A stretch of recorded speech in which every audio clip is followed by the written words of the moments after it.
आपका स्वागत है एक बार फिर हमारे चैनल लर्न विद पर 477 पर। आज हम बहुत ही इंपॉर्टेंट चीज़ आपके लिए लेके आए हैं और वो है मिड पॉइंट थ्योरम। ये क्लास 9th के 8th चैप्टर में आती है, क्वाड्रिलेटरल में। बहुत इंपॉर्टेंट थ्योरम है। तो इसमें क्या कहना है, सबसे पहले आप समझिए मिड पॉइंट थ्योरम कहना क्या चाहती है।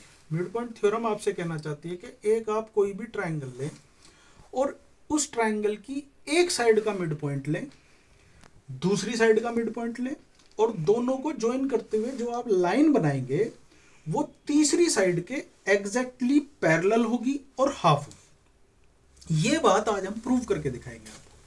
तो इसके लिए सबसे पहले समझ लीजिए, गिवन दैट में हमें क्या है, हमें एक ट्राइंगल दिया गया है ABC और उस ट्राइंगल में दिया गया है कि D is the mid point of AB। भाई ये जो AB साइड है इसका मिड पॉइंट है D। इसका मतलब ये हुआ कि AD बराबर है BD के, मतलब ये AD वाला पार्ट BD के बराबर है। साथ ही एक और बात हमें दी गई है, E is the mid point of AC। भाई AC जो ये साइड है इसका मिड पॉइंट है E। इसका मतलब बनता है कि AE बराबर है EC के, ये वाला पार्ट इसके बराबर है। चलिए हमें प्रूव क्या करना है, हमें प्रूव करना है कि ये जो साइड बनी DE ये पैरेलल है BC के, मतलब ये दोनों साइडें पैरेलल है। इन्हें कितना भी हम एक्सटेंड करेंगे मीट नहीं करेंगे, ये बात आज हम प्रूव करेंगे। एंड DE इक्वल है हाफ BC के, ये एग्जैक्टली BC के हाफ है। मतलब इसका यह कि अगर BC 6 सेंटीमीटर है तो ये 3 आएगी। ये बात भी आज हम प्रूव करेंगे। चलिए इसके लिए छोटी सी मैथ, जैसा कि परमिशन देता है आपको, हम एक छोटी सी कंस्ट्रक्शन करेंगे। कंस्ट्रक्शन हमारी ये है कि हम एक लाइन खींचेंगे C से F जो पैरेलल होगी AB के, CF parallel to AB। Math permission देता है, आप ऐसा कर सकते हैं। और साथ ही D से E को एक्सटेंड करेंगे F तक, जहां पर ये पॉइंट मीट करे उस पैरेलल लाइन से, जहां ये DE लाइन मीट करेगी उस पॉइंट को हमने नाम दे दिया जी F। तो इस तरीके से देखा जाए तो D से F तक अब ये लाइन बन गई है। ओके, चलिए प्रूफ पे आ जाते हैं। सबसे पहले हम इस ट्राइंगल को ADE को कॉन्ग्रुएंट करने की कोशिश करेंगे CFE के। तो हमने लिख लिया है ADE ट्राइंगल इधर लिख लिया है एंड CFE ट्राइंगल इधर लिख लिया। अब हम ADE वाले पार्ट्स इधर लिखेंगे और CFE वाले जो इनके इक्वल हैं वो इधर लिखेंगे और बाकायदा उसका कारण बताएंगे। सबसे पहले एंगल ADE देखिए आप, AED मतलब ये वाला जो एंगल है वो इसके बराबर है। ये हमने फिगर भी बनाई हुई है, यहाँ पर दो जो लाइनें होती हैं, ये एंगल इसके बराबर होता है हमेशा और ये वाला एंगल इसके बराबर होता है। इसे वर्टिकली अपोजिट एंगल्स कहते हैं, ये आप जानते होंगे, 6th चैप्टर में भी इसका जिक्र हुआ है। तो इस तरीके से एंगल AED बराबर हो गया एंगल CEF। हमने यहाँ शॉर्टकट में लिख दिया है VOAs। आप इसे पूरा डिटेल में लिख सकते हैं, vertically opposite angles are equal. साथ ही AE बराबर है EC के, ये हमने लिख दिया AE बराबर EC। क्यों? क्योंकि E is the mid point of AC, ये हमें दिया हुआ है, गिवन है कि जी AC का मिड पॉइंट है E।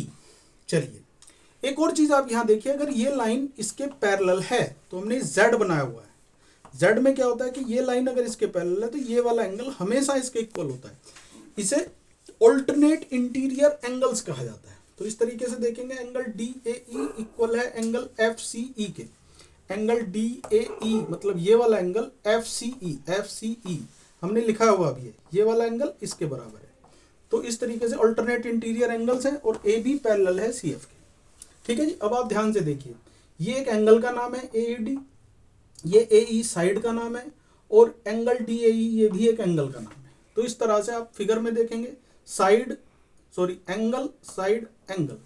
तो यहाँ पर ट्राइंगल ADE कॉन्ग्रुएंट हो गया हमारा CFE के बाई ASA कॉन्ग्रुएंस क्राइटेरिया, मतलब एंगल साइड एंगल। इसमें शर्त यह है कि जो एंगल्स हैं उनके बीच में साइड फंसी होनी चाहिए, अगर कॉन्ग्रुएंसी का थोड़ा बहुत भी आइडिया आपको दो। चलिए अब ये क्यों करा हमसे कहा तो है नहीं किसी ने करने के लिए, हमने ये करा ताकि हम AD को इक्वल कर सके CF के।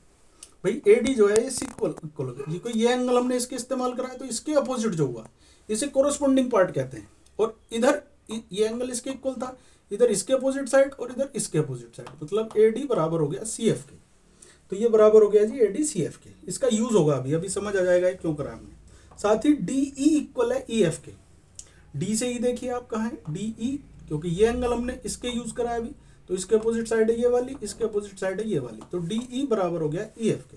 और इन दोनों का एक ही कारण हमने लिख लिया है by CPCT, corresponding part of congruent triangle. चलिए अब आगे आते हैं इन क्वाड्रिलेटरल BDFC। ये क्वाड्रिलेटरल देखिए जिसमें AD बराबर है BD के, AD BD के बराबर है, AD CF के बराबर है, AD CF के भी बराबर है, अभी प्रूव करा, AD BD के बराबर है, ये तो गिवन है, और AD CF के बराबर है, ये हमने अभी प्रूव करा है, यहाँ पर ये रहा, यहाँ पर प्रूव करा है। तो AD CF के भी बराबर है, इसका मतलब हुआ कि BD और CF आपस में बराबर हो गए, क्योंकि BD भी AD के बराबर है, CF भी AD के बराबर है, तो ये दोनों बराबर हो गए। इसका रीजन में हमने लिखा है two lines which are equal to the same line are equal to one another. भाई दो लाइनें जो एक ही लाइन के इक्वल है वो आपस में बराबर हो गई। तो BD पैरेलल भी है CF के। क्यों पैरेलल है? क्योंकि ये BD पैरेलल है CF के, क्योंकि AB ऑलरेडी पैरेलल है CF के, और AB का ही एक पार्ट है BD। हमने लिखा है ये भी as BD is a part of a AB and AB already parallel है CF के। ये हमारी कंस्ट्रक्शन कहती है, हमने कंस्ट्रक्शन में ये जानबूझ के ऐसा करा था। तो इस तरीके से देखें कि BD इक्वल भी हो गया CF के, BD पैरेलल भी हो गया CF के, तो हमारा क्वाड्रिलेटरल BDFC एक पैरेललोग्राम बन गया। पैरेललोग्राम बनाने के लिए आपको एक ही पेयर को इक्वल और पैरेलल करना होता है। चलिए अब इससे क्या फायदा मिला हमें? इससे फायदा मिला कि DF पैरेलल है BC के।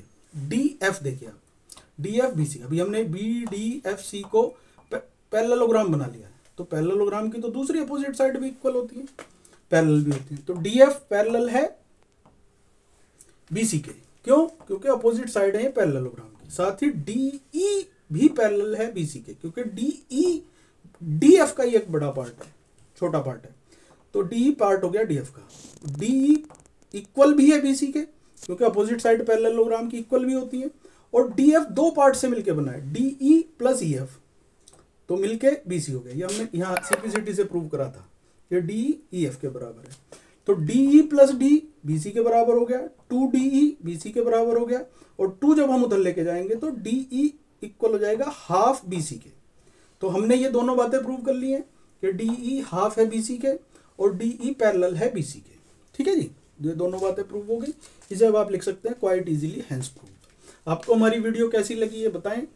अगर पसंद आ रही है हमारी वीडियो तो लाइक करें, अपने दोस्तों के साथ शेयर करें और हमारे चैनल को सब्सक्राइब करें। इससे हमें एनर्जी मिलती है। मिलते हैं अगली वीडियो में इससे बेटर और कोई कॉन्सेप्ट लेके। ठीक है जी, थैंक्स।